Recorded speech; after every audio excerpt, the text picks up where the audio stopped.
Hello, everyone. Welcome to Commander's Pod. My name's Duncan. I'm joined by Jeff. What's up? And Sloan. Hello. And we thank you for joining us today. Today, we're going to talk about building on a budget. We're going to give some tips on how you can build decks. You haven't got a lot of money, but you want to build something. Yeah. You want to kind of do something you're on your own without having a net deck. Mm-hmm. We'll give you some tips on that. We're going to talk about things that don't do what you think they do. We're going to have some tips for you. We're going to be Jeff's therapist, and we're just going to have fun. So starting off, why don't we talk about Jeff? You had a story about you and your kids playing Magic. Yeah, so we had my kids were playing, and a bunch of their friends came over. So we had Byron, Jenna, Dylan, Jaden, and Paxton. Jaden and Paxton are my boys, and they were playing. They were having a great time. It was just really enjoyable to just hear the laughing and the joy coming from them playing.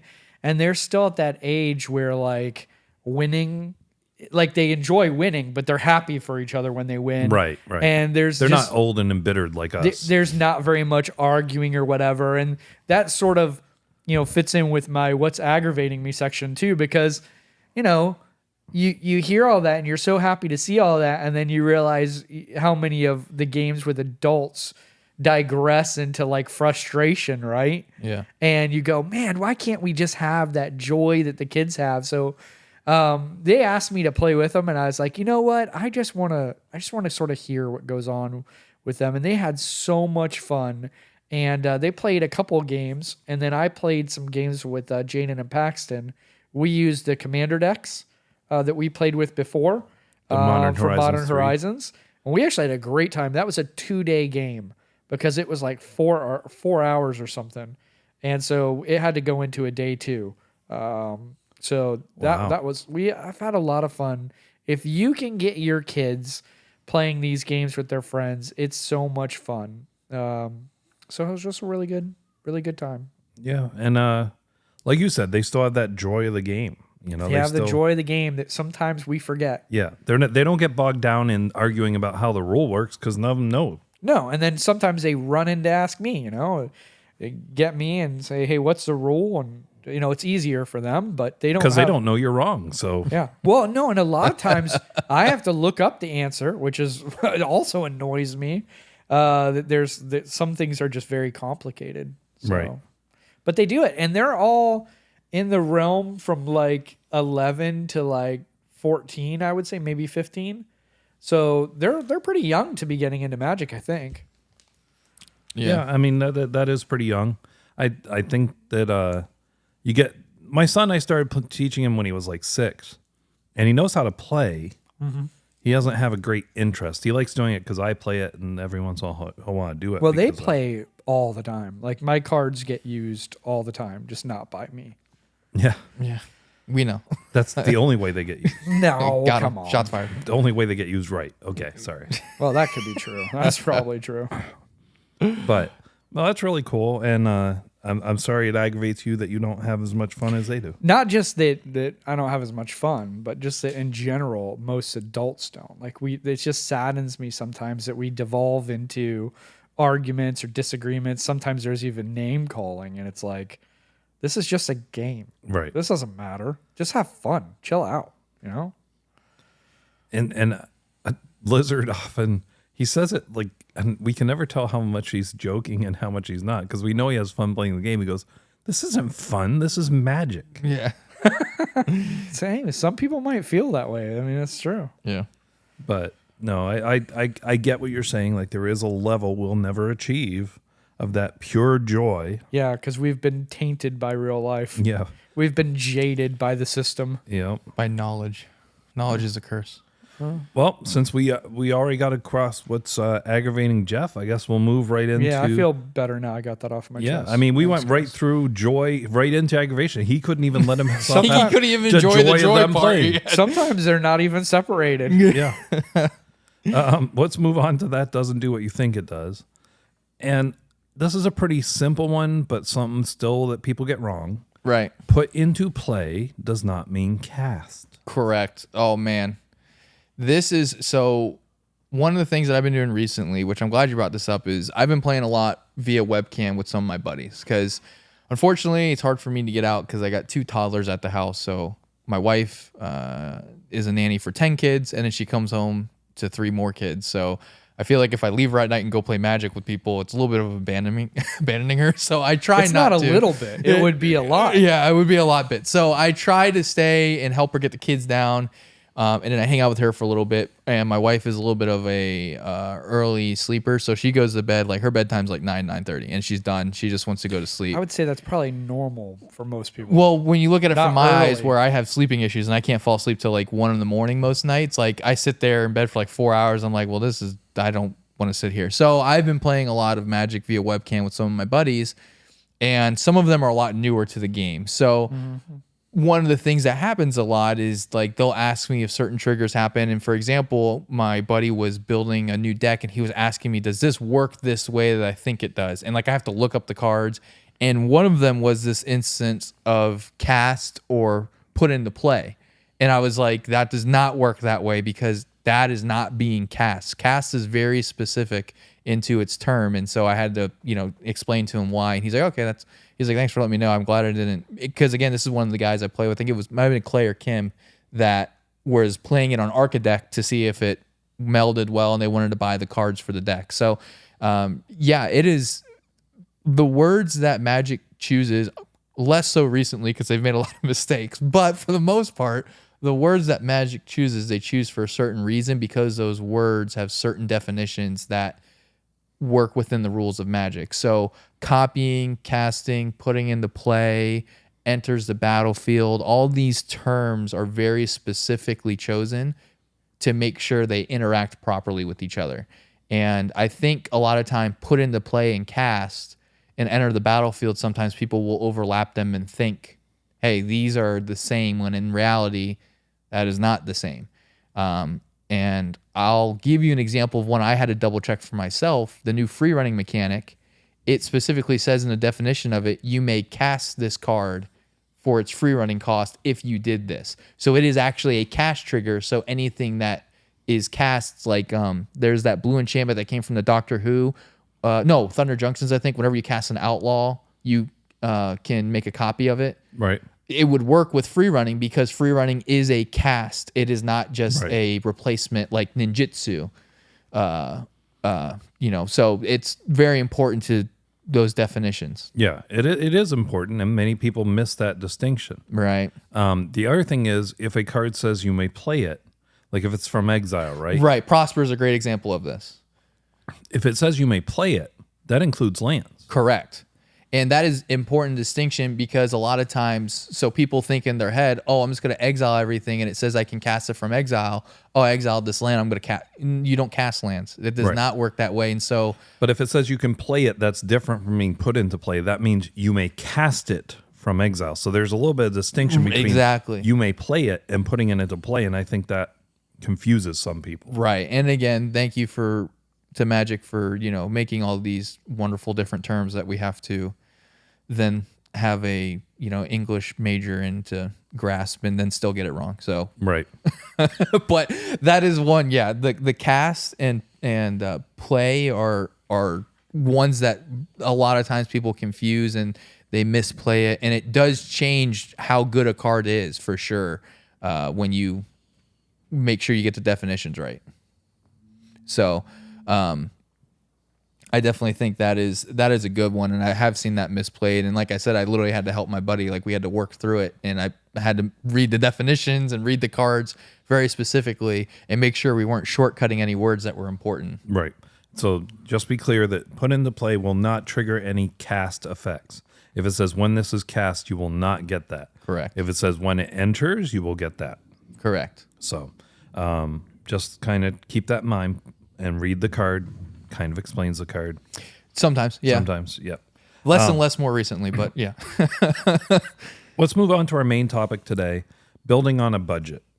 Now, we did a challenge. We've talked about this before, where one time we all built decks for $25. Correct. That was a challenge. I mean, it really was hard. Soul Ring's $1 something. It's hard to justify one of your 100 cards being $1 when you only have $25 for all of them. Right. Yeah. And I will say, so there is two different ways to kind of look at budget building. So a lot of people will say, well, you don't count basic lands because you can go to any card shop and they have basic lands for free for you to grab and use. So a lot of people will say, well, don't really count basic lands as part of your budget because you can just go to a card shop and grab them. We did, but yeah, you don't we have did. to. You don't have to though. It's very simple for you. It's more limiting. You really Also, don't need yeah. to. What you need to do in that $25 budget is you need to have a window for people, like because cards change value pretty quickly.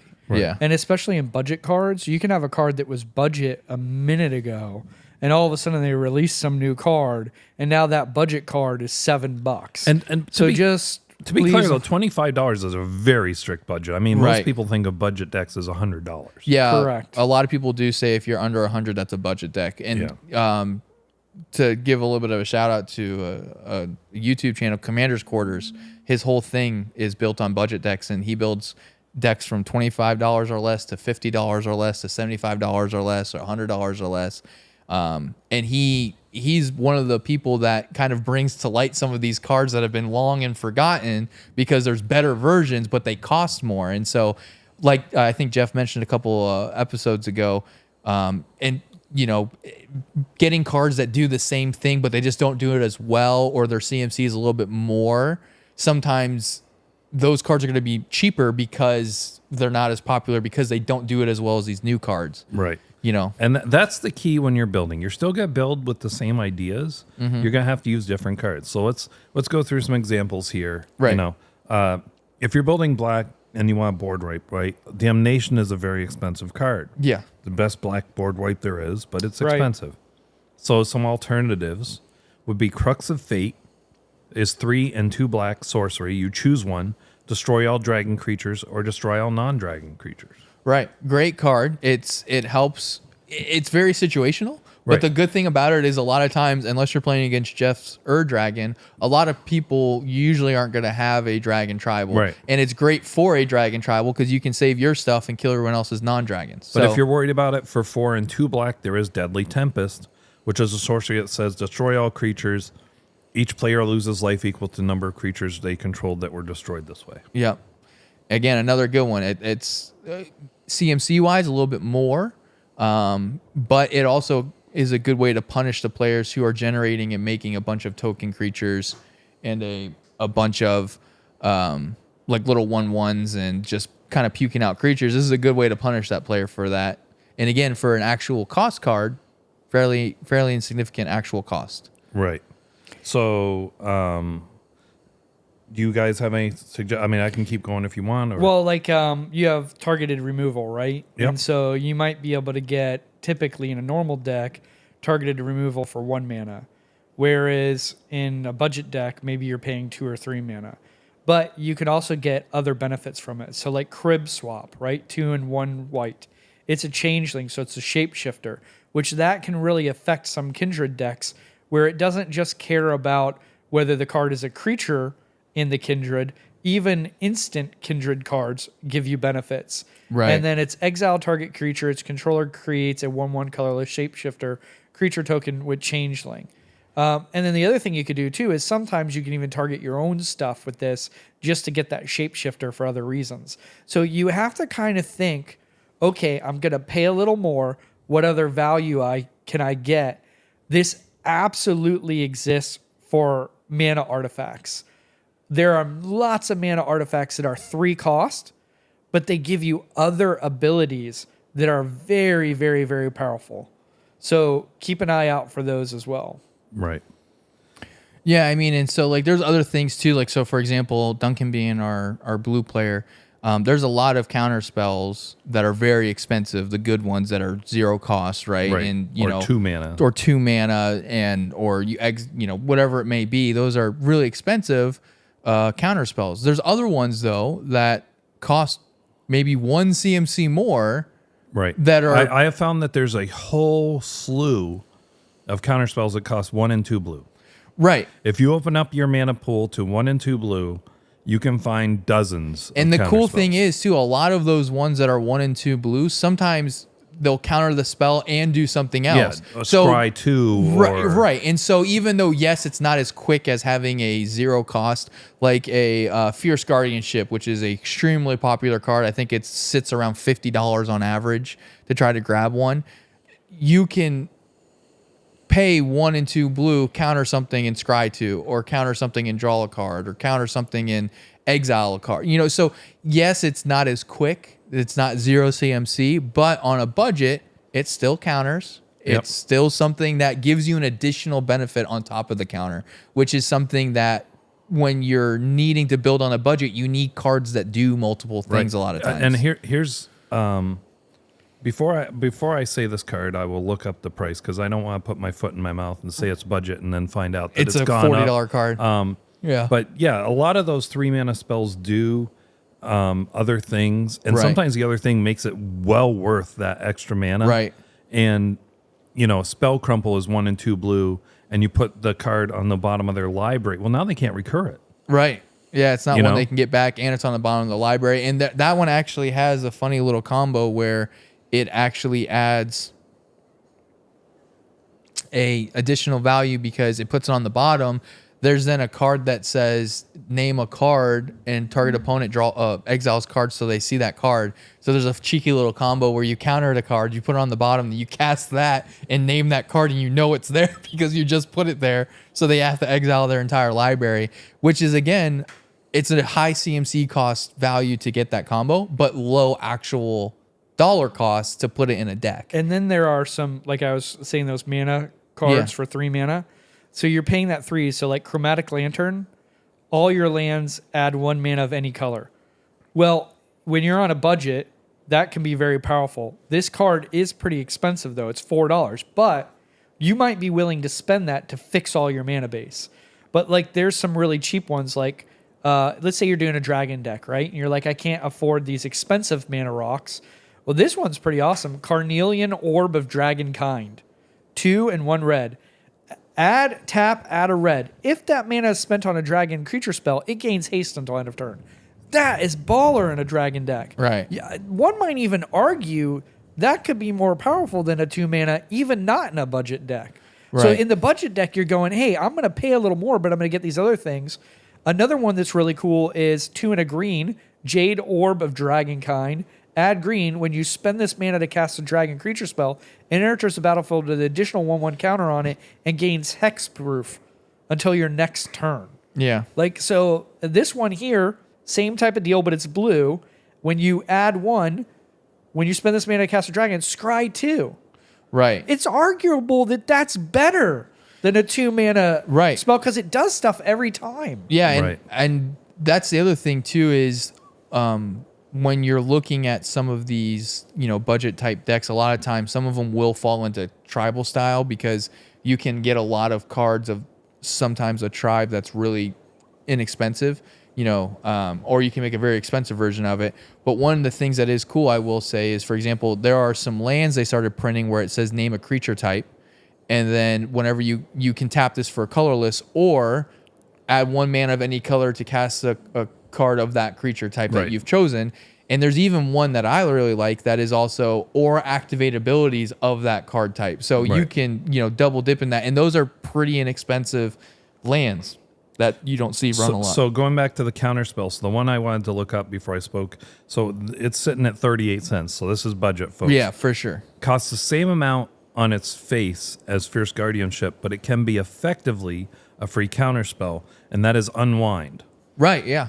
It reads just like Fierce Guardianship in that it says counter target non-creature spell. But instead of saying you may cast this card for free if you own your commander, it says untap up to 3 lands.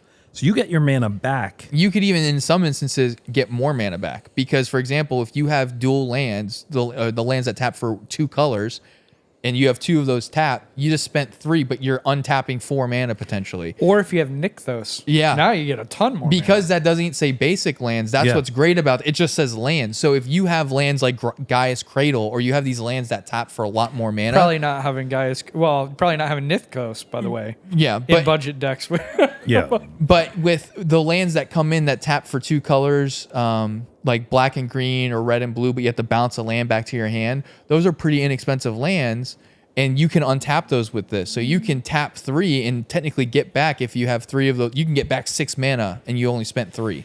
And it hones your skills. Making a cheaper deck gets you to look outside the expensive cards, because now when you're building a normal deck, you might go, hey, this card is $7, this card is $4, $7 card must be better.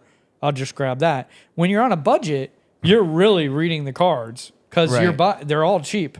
So Right. which one of these cheap ones better? It makes you a better Magic player. Sensei's Divining Top is a great card. It's great utility, but That's not cheap, is it? No, it's not. Oh, But you know what is cheap? Soothsaying. Oh, yeah. Costs a single blue. Soothsaying's an enchantment. Pay 3 and 2 blues, shuffle your library. Pay X, look at the top X cards of your library, and put them back in any order. I mean, it's a lot more expensive, but yeah, if you build around it. Yeah, so for example, Soothsaying is actually in my ninjutsu deck with Yuriko because all I care about is manipulating the top. So And that's not a budget deck. Or no, but again, this is a card that Soothsaying would be considered a budget card, but because Sure. of the value it gives to what my deck is trying You're to do, even willing to put it I'm in. willing to put it in because it's another way to. Because I do have Sensei's Divining Top in that deck too, but only having one way to do that consistently. I mean, I could have two. Like, why not? Like, so in those instances, like you're saying, like a lot of times, even like sometimes you'll find budget cards that are really good. I can't remember what it is. Maybe Duncan can, but there is a black sorcery. I think it's 3 black, and it says search your library for a card, and then it has, I think it's called not Threshold. What's it called? It says, I think it might be Threshold. If you have 2 or 3 or more instants or sorceries in your graveyard, add 3 mana to your mana pool. So you could essentially be casting it for 2. Right. And it's like a great little tutor. Like just going back to the Sensei's, I had a couple more for the Sensei's Divining Top. If you don't like Soothsaying, Jeff, how about Miri's Guile? Oh, no, I didn't say I didn't like it. It's just more expensive. Right. What Miri's does that Guile do? costs a single green. Okay. During your upkeep, you may look at the top 3 cards of your library and put them back in any order. That's a great card. It's not bad. Pretty good. Crystal Ball is an artifact for 3 mana that you can pay 1, tap it, and scry 2. Yeah. Those are all Pretty 3 good also. good budget alternatives to Sensei's Divining Right. Top. Yeah, absolutely. And that's the thing is I think too, you kind of get to find some of these cards that have been forgotten to time, as it were, because they've been out a while, or they're kind of cards that no one really looks at because they're like, why would you ever use this? One of the things I started kind of stumbling across on YouTube, on the little YouTube shorts that people make, is, where should I put this jank card? And essentially this guy finds these cards that are really weird and kind of don't really make sense. And then he finds a commander to put them in where it's like, oh, that's actually a really good card to put in there now when you have it with the right person. And kind of building a budget deck, I feel like does the same thing. I have one that I love, and it's actually so good that I put it in my decks all the time that aren't budget. It's called Search for Tomorrow. It's 2 and a green, sorcery. Search your library for a basic land card, put it onto the battlefield, and shuffle. If that's all it's did, you're paying 1 mana more than you should. Again, we're talking about this. You're typically going to pay 1 more mana for these cards. But it has to spend 2. Okay? So you pay 1 green, you suspend it for 2 turns, and it does the same thing. So that's not that bad in a budget deck or any deck to wait 2 turns to be able to get your free land coming out. For 1 green, that's very good. Right. So Mana Drain. That's a great spell, right? 2 blue mana. Yeah. Counter target spell, and you get mana on your turn. Yeah, equal to the countered spells Right. CMC. So great card. Yeah, too expensive for budget. Right. How Yep. about Spell Swindle? That's a great one. 5 mana. 5 mana, 3 and 2 blue. blue. Counter target spell, create X treasure tokens where X is that card's converted mana cost. Yeah. Right. Or That one I would even argue is better in some instances because you immediately get the mana back. Right. Well, it's specific decks you have to hold up 5 Right. mana. Here's the thing. If you're playing green and blue, there's one that's even 1 cheaper. 2 green, 2 blue for Plasm Capture. Counter target spell at the beginning of your next pre-combat main phase, so your next first main phase by the new rules. Add X mana in any combination of colors where X is that spell's mana value. Yeah, and this allows you to store mana for the next turn. Yep. So they're actually very good in a lot of decks. Right. But I mean, those are great alternatives to Mana Drain Yeah. that don't cost a lot of money. 100%. And then we were talking about board wipes before, right? Yeah. So one of my favorites, one called Austere Command, 4 white, 69-cent card, which really you could always get it cheaper because, they range in price. But choose 2. So this is going to give you some choice. Destroy all artifacts, destroy all enchantments, destroy all creatures mana value 3 or less, or all creatures with mana value 4 or less. So you might be paying a little bit more mana because you can board wipe for 4 mana. Here you're board wiping for 6 mana, but now you have choices. And well, that's not bad at all. Right. Yeah. Tutors, if you need a cheap tutor, usually you have vampiric tutor, demonic tutor. Diabolic tutor's a good alternative if you need it in your hand. Now, these are going to be sorceries. You're not going to be able to do this in instant speed. Correct. 2 and 2 black for a sorcery. Search your library for a card. Put that card into your hand and shuffle your library. Or Scheming Symmetry is a single black sorcery, but you choose 2 target players. So you choose yourself and somebody else.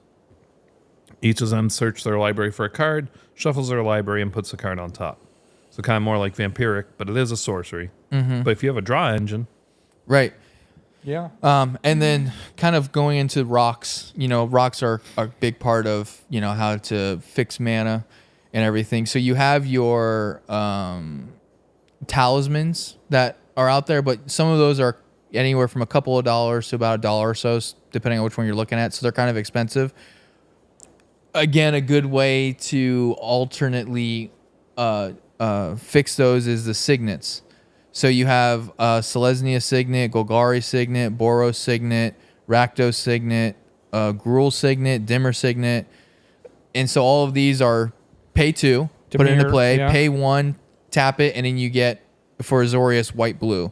Pay 1, tap it. For Dimmer, you get blue-black. So it's a good way to fix your mana if you need to. Sure, you got to filter it in there every time, but there are cheaper alternatives to your, Felwar Stones and your Soul Rings and some of your other ones that are a little bit more expensive to try to put in a budget deck. Yeah, the Dimir Signet's a really good one. All those Signets are very good.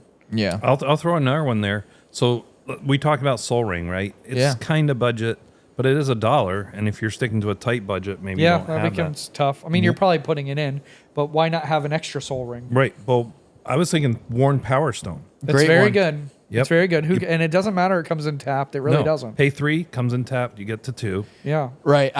Funny you brought that up because I mentioned to my buddies, the ones that had just started playing Magic, and I told them, just so you know, one of the most powerful cards in this game is Soul Ring. And they're like, why would you say that? I was like, simple. The fact that they made another one that comes in tapped and costs 3 mana should tell you why it's one of the most powerful cards in the game. So we talk about Cyclonic Rift, right? That's an expensive card. Very expensive. So here's one. Cyclonic Rift is 7 mana, right? When you overload it? Overloaded is 6 and a blue, correct. Yeah. So this is Aether Gale. 3 blue. Return 6 target non-land permanents to their owner's hands. Now look, Cyclonic Rift is definitely better. But if you get to pick 6 things to return to people's hands that is not your stuff, at 5 mana instead of 7, that can be very powerful. Here's the thing to worry about with that, though. You must have 6 targets. If you do not have 6 legal targets, you cannot cast that spell. Or you have to start putting your own stuff in your hand, too. It just has to be 6 targets. Doesn't matter if it's yours or anything. It's unlikely. That is good advice, though, but it's unlikely there's not 6 targets. I have one I use in my decks that I think is a little better than that situationally. Washout. 3 and a blue. It's a sorcery. Return all permanents the color of your choice to their owner's hands. Yeah. So hitting everybody with a certain color, like everyone's running red except for you. You say red, everyone's losing something. Or the problem player. Yeah, whatever color they're whatever's playing. the dominant color on their board, you pick it. And if you need an instant Aetherize for 3 and a blue, return all attacking creatures to their owner's hand. That's often how people use Cyclonic Rift as defense. Right. So And the nice thing about Aetherize too is it's because it's specifically attacking creatures, you can just wait until if the opportune moment when people are attacking you, which is kind of cool with that one. But there's another one too. I can't remember. It's in blue. I think it has a miracle cost. So if it's the first card you draw, Devastation Tide. Devastation Tide, yeah. So if it's the 3 first and card 2 you blue, draw, it's return all one non-land permanents to their owner's hand, which will hit yours too. Right. But if it's the first card you draw in a turn, it does have Miracle 1 and a blue. Right. So that's a way to. It's a Cyclonic Rift, but with your own stuff included. But if your board state's a little bit behind, everyone else is a little bit ahead of you. That's not it's not necessarily a bad thing to maybe make them have to repay for everything. It may not be as expensive for you to do it. So, but that's another one that's kind of fun. Good reset that's not too expensive CMC or again monetary wise. Right. So, that's the key to budget building, really. You find what you want to do, and you find something else that does the same thing or at least similar enough to get the job done. Right. That costs less money. Right. I will tell you, in doing research for this episode, I did find a site. Now, this is not like a fully built out site. This is somebody's project that they gave access to the public to. So it's not like it gives you the no security warning, but they're not asking for any information. They're not asking you to download things, so it should be pretty safe, but this is at your own risk. But it's called thatbutbudget.com. And you type in the name of the card you want, and it tells you what a budget version is. And if you want a safer site, if you're worried about that site, which I don't know that you should be, but if you do EDH Rec, you can go to whatever commander you want. Some people frown on this, but whatever. You're going to get mad at people for using technology to make themselves better. It's a little silly. But EDH Rec, you can actually go to any commander and just click the budget option. Right. And they're going to give you budget choices. Right. Now, remember, their budget is typically, what they're just saying is this tends to be a cheaper deck. By no means is that a $25 deck, because there's $12 cards in their budget things, but it can give you some ideas that you didn't have before. Yeah, and I will say too, like I mentioned, the Commander's Quarters, I like him a lot because I think Mitch is his name. Mitch is his name. Yeah. He does budget builds, is his whole thing, and he even builds decks and budget build decks that are, very strong, and they can hold their own against. And he plays a lot of different styles. And he does. And that's the cool thing, too, is he takes fan suggestions, and he has people that will write him in and say, hey, I really want to build this guy, but I can't seem to build it on a budget. I have this spending limit. Can you help me? And sometimes he'll build it to him. So he actually has, I think on Moxfield, he has every budget deck he's ever built on there that you can go and click on and see. And he does everything from Spellslinger decks. He's even built a deck where the whole deck costs $1 in total. And he's done decks that cost $5, $10, under $100, like I mentioned, and he's that's done pretty tough. $1. Yeah, and he's done it. But it's one of those things where it's really cool because he's someone that I think helps the community in a really good way, which is how people can try to get into Magic and not kill themselves. Now you don't doing have it. to proxy that $100, $1,000 card. Just go ahead and build a $25 deck. Yeah, Yeah. $25 or $50 And they're version powerful of if it. you build them right. Yeah, and Well, they're good. So. And so if you're like on a budget, right, and you want to start, but you want to play a little higher power, there are commanders that very easily fit in budget build. Yeah. Brago is one that we found. Like, Yeah, that's ridiculous. all you need is just Brago and a bunch of enter the battlefield effects, and you've got a deck right there. And a lot of times, even if they're not great ETBs,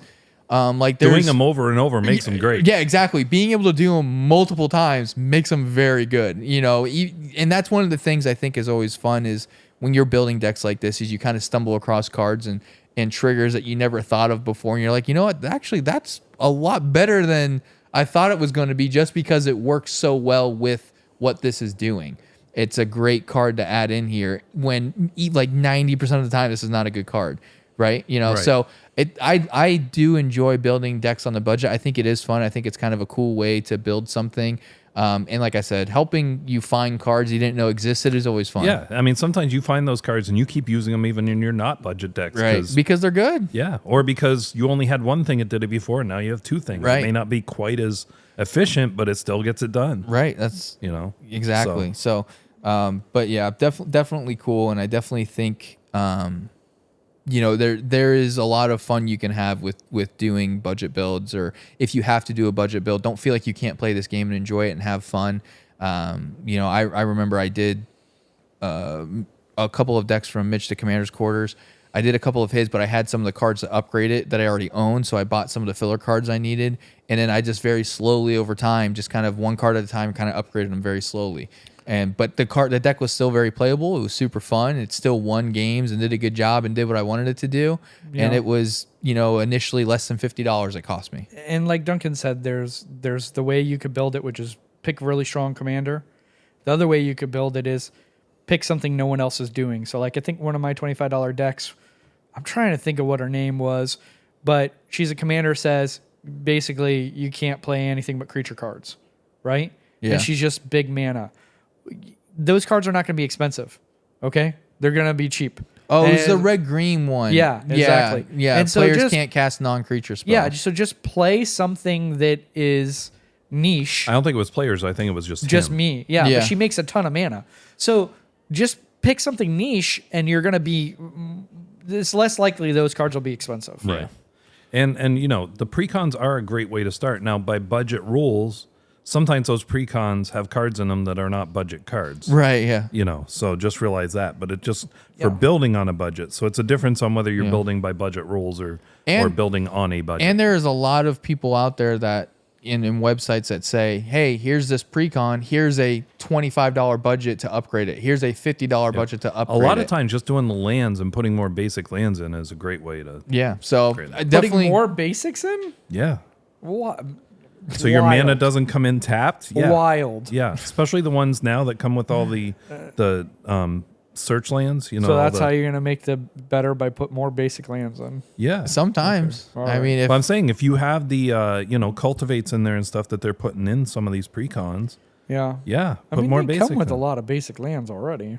Not enough. some do. I just played one yesterday. They're like 50% non-basic.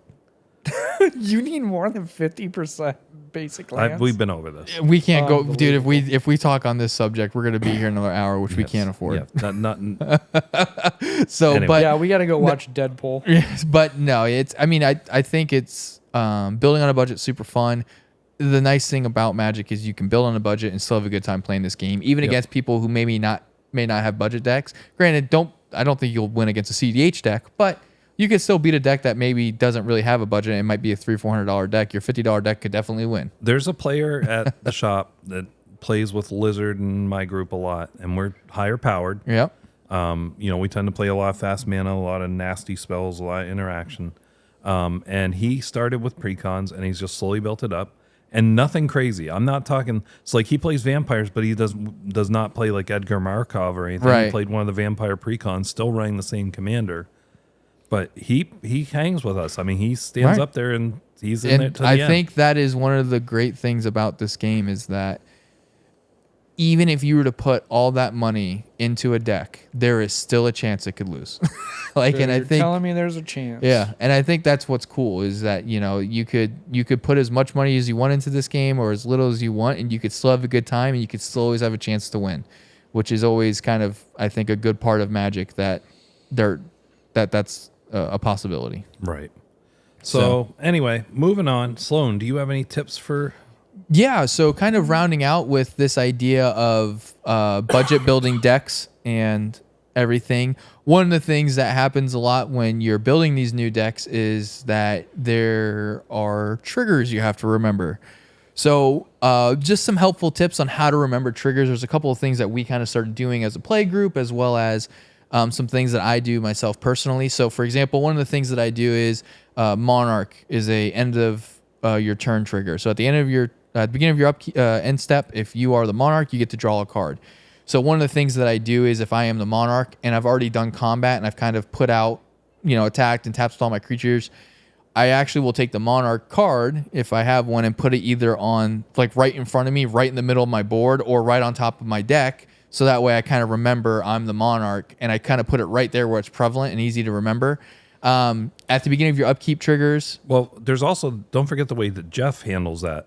Yeah. He just forgets. Yeah, So you could could always do do it that that. way if you wanted to. Totally valid option. But if you have triggers that are at the beginning of your upkeep, putting a dice or a coin or something on the top of your deck to remember, oh, I have this trigger. Before I draw, I gotta make sure I do this. have this. So one of the things that Jeff does is he actually puts it, the card itself that's giving him that trigger on the top of his deck. So that way he looks, it goes like, oh yeah, I have this card, I have this trigger. Like I need Mana to do Crypt it. is a good one. Right, Mana Crypt's a good one. Is a good Although example of definitely that. not budget that one. No. But other triggers, like for example, Black Market Connections is a weird one because it doesn't happen after your upkeep or your end step. It happens at the beginning of your first main phase. So remembering that one of the things again that I do is I'll put like a dice or something on it so it stands out in the corner of my eye. Like I'll put like a D20 on it, something that's really big and I can see it.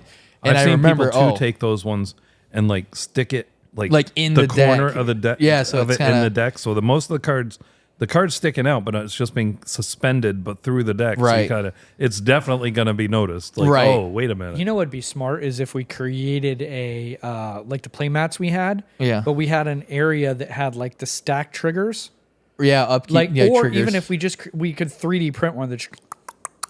Yeah, that'd be pretty cool. Yeah, absolutely. So, but little things like that you can do to help you remember your triggers and what happens. Combat triggers and tricks. One of the last bits of information I'll kind of give on this, and this is one that I feel like a lot of people kind of just don't do because when it's not their turn, sometimes they kind of just turn off and don't pay attention. Read your cards when it's not your turn. Sometimes they're just rereading your cards every turn. So a lot of times, if it's someone else's turn and they're starting and they're like untap, upkeep, draw, and they're sitting there, they're kind of looking at their hand, I'll just keep reading my cards over and over again. Like, okay, I have this guy, this is an attack trigger. I have this guy, this is an upkeep trigger. I have this guy. And just because I read the cards 3 times before it gets back to my turn, it makes it easier for me to remember, oh, here's all the triggers I have. So when it's not your turn, if no one's doing anything, if no one's casting a spell, obviously pay attention if they are. But if they're sitting there kind of just thinking, just start looking at your cards you have on the board and just reread them. You know, that will also help you remember, hey, I have all these different triggers to go through. And so I get all my advantages because obviously they're in your deck for a reason. You want to make sure you do them so that you can get your advantages and try to win. And don't be a dirtbag. Don't win because other people miss their triggers. Like if you see the trigger, just tell them it's the trigger. If you're winning because you're just not being a friend, that's just stupid. Win because you're a better strategic player. Yeah, and I will say too, we play casually and sometimes like we miss a trigger that says you must do this trigger and we're like, oh crap, I forgot to do this trigger. And a lot of times we're like, yeah, just go for it. A lot of times, even if it's not a must, we still do it. So like that as long as it hasn't like been like 3 turns and 4 turns ago I forgot to do this, we're like, oh, well, we're a little past that at that point, but and sometimes it's hard to know. Like, yeah, do you exactly. really remember 4 turns ago? Yeah, I'll also tell you a little thing I saw. So RK Post is one of the magic artists that's done art over the years. Yeah. And he has tokens that he makes that are plastic. They're plastic cards instead of paper, so they stand out a little more. They have some more heft to them, and they stand. They're more durable. But he also has clear, and he uses them for like templates. So like if you turn something into a zombie, it's got a zombie template that you put on top. Yeah. But he has one for triggers for like upkeep, untap, draw, and they're just a clear overlay that says upkeep or whatever. And you just lay it on the card. And you lay it on the card. That's a good idea. rkpost.net is his website. Also, I believe you can buy artist proofs and stuff on there too. So if anybody's interested in that. But those are something I saw once. I was like, those are cool. So that's another thing that you can do is something like those that. are good pro tips. Yeah. So, the little things to help you guys just remember your triggers and that way you're not forgetting anything and losing out on the advantages that you built into your deck. Right.